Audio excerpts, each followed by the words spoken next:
E aí, gente, tudo bem? Mais um vídeo do nosso quadro Teologando. E hoje nós vamos falar sobre o cristão, a igreja e a política. Fica ligado e vamos aprender mais um pouquinho com a palavra de Deus.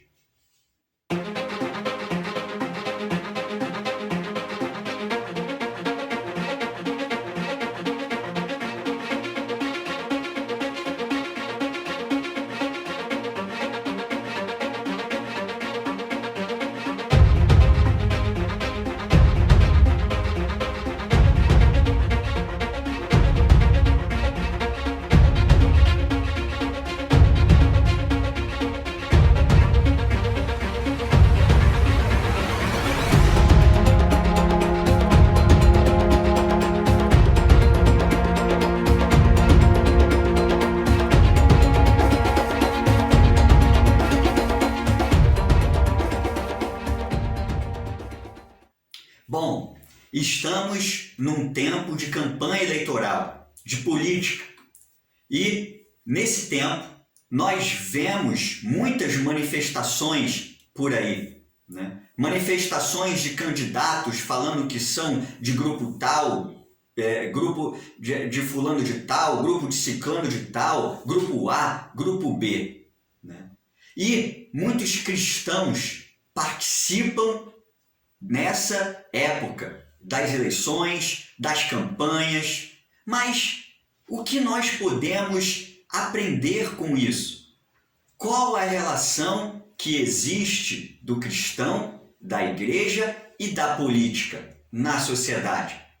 Vamos, em primeiro lugar, ter que separar cada um dos termos e principalmente lembrar o que é a igreja e o que é o cristão, para a gente poder, entender, começar a entender qual é o nosso papel na política e qual a relação que existe nossa na política.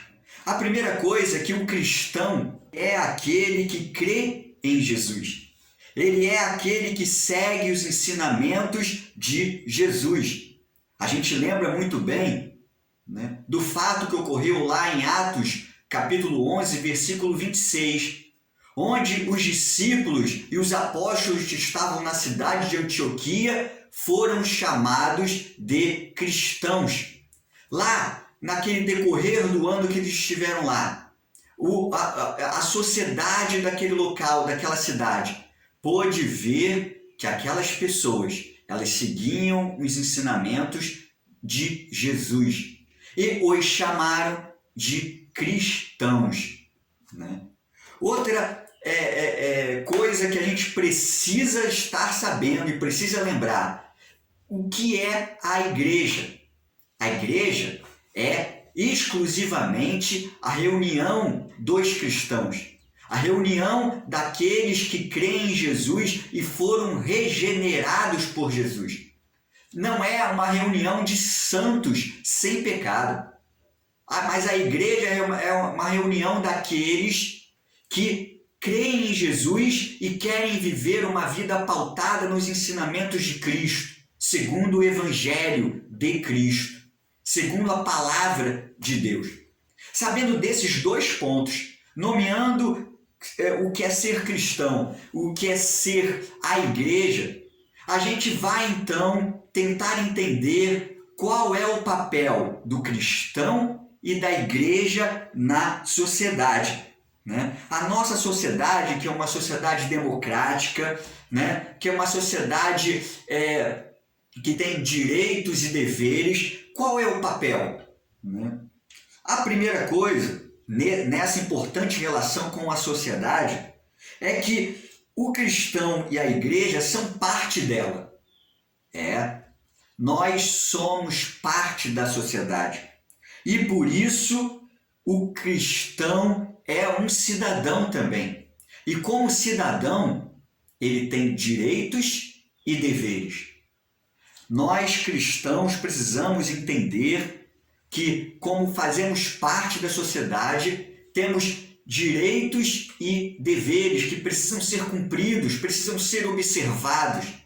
A igreja também não foge disso, porque na sociedade a igreja, né, batista, assembleia, presbiteriana, congregacional, qualquer igreja fundamentada, né, criada, é uma sociedade, é uma organização nessa sociedade, né?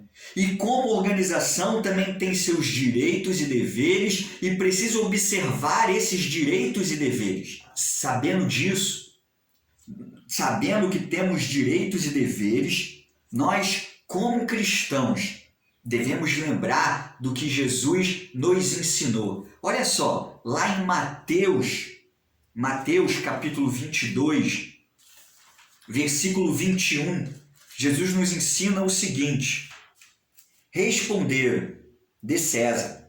Então lhes disse: dai, pois, a César o que é de César, e a Deus o que é de Deus. Nesse episódio, Jesus é confrontado, né, com alguns fariseus que queriam colocar ele à prova, queriam que ele caísse no erro. E perguntaram sobre o imposto, perguntaram se ele e os seus discípulos precisariam ou não pagar o imposto a César. Então Jesus, sabendo da sua intenção, da intenção daquelas pessoas, pediu uma moeda e perguntou qual é a esfinge, qual é a figura que está nessa moeda. E aí os fariseus responderam: de César, a figura é de César. Então ele respondeu assim mesmo como nós lemos: dai, pois a César o que é de César, e a Deus o que é de Deus. Né? Também lá em Tito, Epístola de Paulo a Tito, nos ensina que como cidadãos, nos ensina que como parte da sociedade, nós precisamos estar obedecendo, observar nossos direitos e deveres. Olha só o que fala. Tito capítulo 3, versículo 1, diz o seguinte: lembra-lhes que se sujeitem aos que governam, às autoridades, sejam obedientes, estejam prontos para toda boa obra. Precisamos, então, na sociedade, o cristão e a igreja, ser exemplo. Nós precisamos ser exemplo. Como cristãos, nós precisamos dar o exemplo. Podemos lembrar também do que Jesus ensinou lá no Sermão da Montanha. Olha só, Mateus capítulo 6, versículo 14 e 16. Vós sois a luz do mundo. Não se pode esconder a cidade edificada sobre um monte. E no versículo 16 diz: assim brilhe também a vossa luz diante dos homens, para que vejam as vossas boas obras e glorifiquem a vosso Pai que está nos céus. Precisamos ser a luz do mundo. Precisamos brilhar, porque temos o Senhor Jesus, né? Temos a Deus, que é o nosso Pai, né? E nosso papel deve ser de dar exemplo. Igualmente, a igreja precisa dar exemplo, né? E infelizmente nós muitas vezes não temos visto isso. Por quê? Vamos pensar mais um pouquinho sobre o papel da igreja, para que a gente venha entender qual deve ser a relação da igreja com a política, nesse tempo de política, nesse tempo onde existe facção A e facção B e facção C, e há discussões e há brigas. Olha só, o principal papel da igreja é o papel espiritual. Isso é muito importante a gente entender. A igreja, como organização na sociedade, tem como principal papel a vida espiritual. O buscar o espiritual. Cristo conclama a gente, conclama a igreja lá na grande comissão, em Mateus 28, Mateus capítulo 28, versículos 19 e 20. Vamos olhar também lá? Ide, portanto, fazei discípulos de todas as nações, batizando-os em nome do Pai e do Filho e do Espírito Santo, ensinando-os a guardar todas as coisas que vos tenho ordenado. E eis que estou convosco todos os dias até a consumação do século. Jesus então chega para a igreja, chega para os seus discípulos, pois ele estava a partir dali deixando os seus discípulos, ele ia para o Pai, né? E ele precisava deixar os seus discípulos para continuar a pregar o Evangelho. Então ele diz: fazei discípulos, né? Batize as pessoas que creem. Jesus não ensinou outra coisa a não ser isso, né? Fazer discípulos é ensinar o Evangelho, batizar aqueles que creem, né? É ensinar as pessoas a guardar o Evangelho, a todas as coisas que ele tinha ensinado até ele voltar. Esse é o principal papel da igreja. Nós não podemos esquecer, né? Um outro papel muito importante da igreja que a gente precisa voltar a lembrar e voltar a praticar. E se a gente não tem praticado, voltar a praticar. E se não tem, nunca praticou, começar a praticar, é a ação social. E a igreja primitiva tinha um grande exemplo. Foi um grande exemplo para nos ensinar, né? E essa ação social é até organizada no episódio de Atos 6, onde havia uma briga lá entre cristãos judeus e cristãos gentios, porque não estava havendo uma distribuição certa, uma distribuição correta para os órfãos e as viúvas das famílias, né? E aí os apóstolos, eles criam os diáconos para fazer essa distribuição. E a partir dali a igreja se organiza melhor na ação social, nessa ação social. E a igreja primitiva é um exemplo de ação social também, que nós hoje, como igreja, como organização de igreja, né, podemos e devemos imitar. Podemos e devemos seguir como exemplo.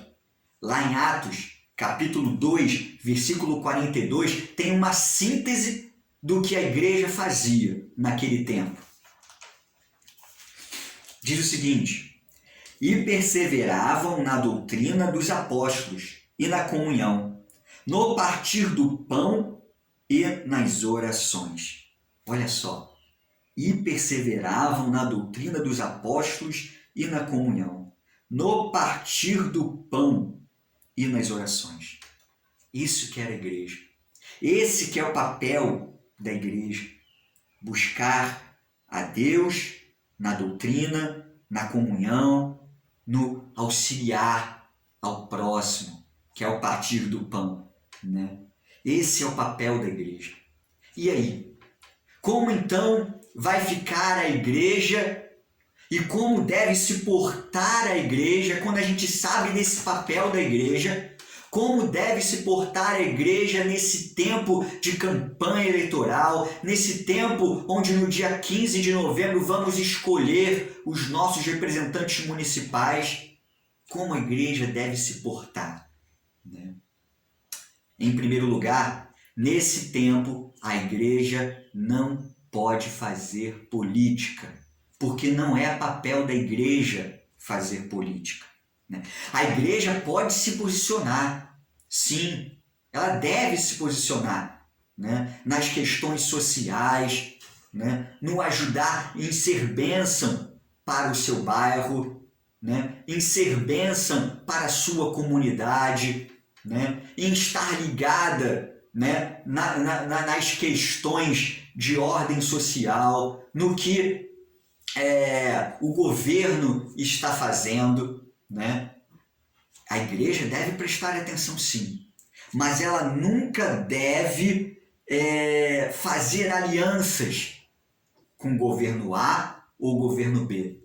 Ela nunca deve se vender a governo A ou o governo B. Ela não deve estar tomando partido em facções, né? Até porque também o apóstolo Paulo, em suas epístolas, diz para que a gente não se envolva em facções, né? E a igreja, como organização, ela não pode estar entranhada nesse meio, né? E historicamente, a igreja se deu muito mal quando se uniu com o Estado, quando se uniu com o governo. Historicamente, a união igreja-Estado trouxe graves consequências espirituais para a igreja, espirituais para o tempo que aconteceu. Trouxe graves consequências para os cristãos da época. E agora eu quero colocar alguns exemplos da história da igreja, né? Em primeiro lugar, a união com o Império Romano.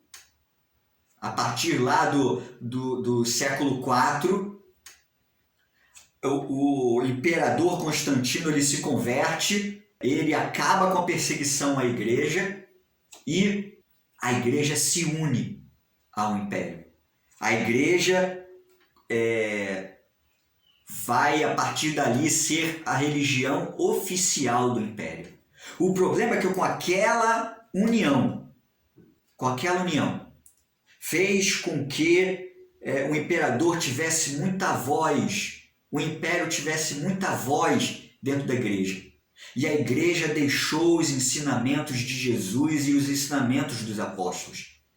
E se apostatando em muitos deles, suas práticas já não foram como ensinado por Jesus. Mais para frente, existe a história da igreja norte-americana, lá nos Estados Unidos, onde no século XIX há uma participação exagerada na política. E por causa dessa participação exagerada na política, a igreja desvia o foco do espiritual, desvia o foco do ajudar, do se importar com a pregação do evangelho para a salvação do próximo, né? E fica fria, né? É verdade que o povo norte-americano e a sociedade norte-americana cresceu um pouco, mas a igreja, ela definhou. Ela desviou do seu foco e ficou fria. Só depois tendo um avivamento posterior, né? E o que falar da igreja evangélica brasileira? Nos últimos anos, nós temos visto um endeusamento aos políticos evangélicos. Muitos de nós cristãos dizem: eu sou do fulano de tal porque ele é evangélico, ele é da minha igreja, ele se converteu, né? E esquecemos que não é assim que devemos nos portar. E sem olhar a vida da pessoa e esquecendo de como a igreja deve se portar, do papel da igreja, a igreja segue esses políticos, né, como que cegas, né? E aí, esse endeusamento aos políticos evangélicos trouxe para a igreja brasileira descrédito, né? Muita gente hoje não quer pisar na igreja evangélica brasileira por causa dessas alianças, né? Por causa desses mau testemunhos, trouxe o mau testemunho, trouxe a corrupção, né? Porque a igreja muitas vezes quer se desviar do foco. A igreja não é uma ONG. Não é um clube. A igreja foi feita por Cristo, né? A base da igreja foi criada por Cristo para que o mundo saiba que Jesus Cristo é o Senhor, para que o mundo tenha salvação. Nós temos essa responsabilidade. Nós não temos a responsabilidade de seguir a facção A ou B.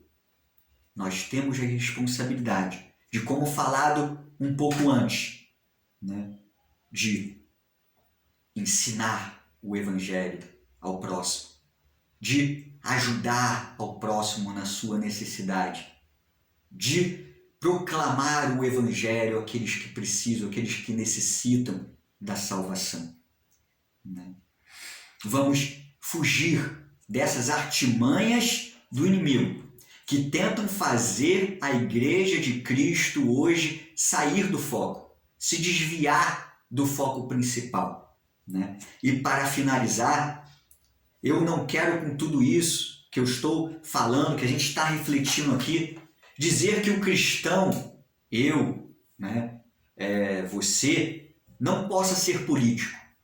Não. Deus chama pessoas cristãs para a política. Mas o cristão que é político, ele precisa governar e legislar para todos. O cristão que é político, aquele cristão que está na política, que foi chamado de Deus para a política, não pode legislar para a sua igreja, não pode legislar para povo A ou povo B. Tem que pensar em todos, porque ele está servindo a Deus através da política. Deus que colocou ele lá. Foi Deus que colocou a pessoa lá. E como que foi Deus que colocou, como Paulo ensina que Deus é que coloca as autoridades, que as autoridades vêm de Deus. Então o cristão que é político, que Deus o colocou como autoridade, precisa pensar em todos, né? Não pode colocar o Evangelho como uma massa de manobra para conseguir votos ou para se dar bem. Vamos pensar nisso. Vamos pensar nisso nesse tempo de eleições. Devemos e podemos ser cidadãos de bem. E ser cidadão também é votar certo, é escolher certo, né? Escolher com sobriedade, com equilíbrio. Mas não podemos deixar o Evangelho, né, para um outro bem, né, como a política. Ok? Nós queremos uma igreja equilibrada e uma igreja abençoada. Para finalizar, vamos ler lá o que diz o apóstolo Paulo em 1 Tessalonicenses, capítulo 1, versículos 2 e 3. Damos sempre graças a Deus por todos vós, mencionando-vos em nossas orações e sem cessar, recordando-nos diante do nosso Deus e Pai da operosidade da vossa fé, da abnegação do vosso amor e da firmeza da vossa esperança em nosso Senhor Jesus Cristo. Que sejamos como os Tessalonicenses, né? Que a igreja de Cristo seja hoje como a igreja de Tessalônica, onde eles tinham fé, tinham amor e firmeza na esperança do Senhor Jesus. Ok? Que Deus venha nos abençoar mais e mais. É isso aí. Acabamos mais um Teologando. E se você quer aprender mais sobre a igreja, sobre a história da igreja, ou sobre o que é ser mais cristão, às vezes você tem dúvidas sobre como foi a história da igreja durante todo esse tempo, desde a igreja primitiva até hoje. Coloca aí, sugestiona a sua dúvida, coloca o que você quer aprender. Nós estamos aqui para ensinar, estamos aqui para crescer juntos. Vamos lá, né? E que Deus possa nos abençoar todos os dias, né? Não esqueça de compartilhar esse vídeo com os amigos. Dê o seu like, o seu joinha. E se você não é inscrito, se inscreva no nosso canal para receber mais vídeos. E, se Deus permitir, vamos nos encontrar em mais um vídeo do nosso quadro Teologando, tentando colocar os temas de acordo com a palavra de Deus e teologicamente com uma boa teologia. Que Deus nos abençoe e até mais. Tchau!